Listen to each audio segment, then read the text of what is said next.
Sunday morning. Let me tell you about Rich. He knows he's a mess. Want to know why he knows he's a mess? We were just talking during the commercial break, and we were talking to one of our coworkers who came in here and was asking him if she could do him a favor, and it was fine. But when she leaves, he goes, "I'm a mess."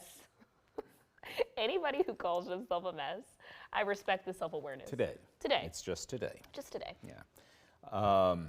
Good for a good reason, too. You got a lot of nice compliments yesterday on your Instagram. I've been so overwhelmed by all of the nice comments and emails. I've been reading all of them. I have not gotten a chance to respond to all of your kind words that y'all have been sending my way, but it doesn't go unnoticed. No, it does not.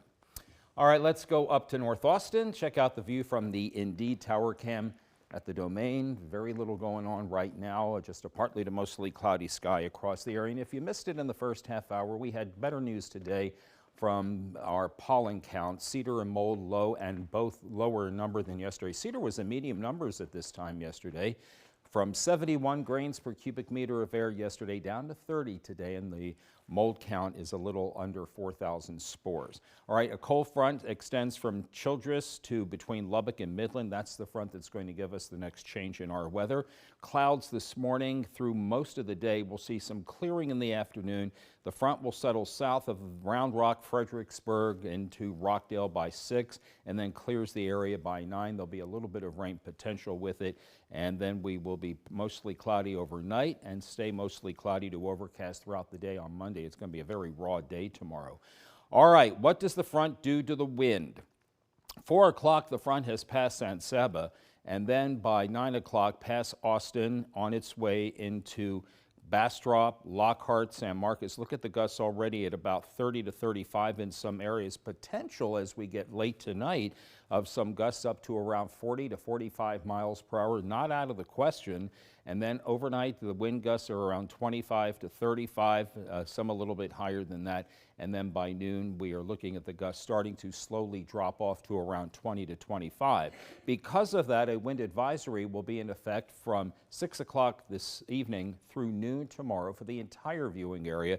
For those gusts, it could get again as high as 35 to 40. All right, temperature-wise, this is what we have for today. Upper 70s to low 80s. Again, a general forecast range of 77 to 83 in a day where the normal high is 62. All right, overnight low temperatures will drop sharply. We will be in the mid and upper 30s to low 40s across the entire viewing area tomorrow morning, with wind chills at 6 to 7 o'clock and on into the 9 o'clock hour in the upper 20s to low and mid 30s. So get ready to wear the overcoat tomorrow. Sweater may be needed too. For some of you, maybe a jacket, and then by noon, the wind chills will start to ease up, and so we'll see that end.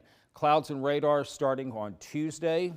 We'll just stay dry all the way through this Tuesday to Saturday forecast period. Clouds in and out during the week from Tuesday to Saturday. Today, a lot of cloud cover this morning, some brief clearing this afternoon, then clouds tonight, high 81, southwest wind 5 to 10 plus. In the morning, 42, 50, feeling like the upper 30s to low and mid 40s on Monday afternoon. We'll be in the low to mid 30s both Tuesday and Wednesday mornings. In between, low to mid 50s Tuesday. New Year's Eve, high 63. New Year's Day, high 69. Last New Year's Day, 60. And then we'll be in the 70s on Friday and Saturday. We appreciate you being with us this morning. Thank you for being here, and we'll be right back.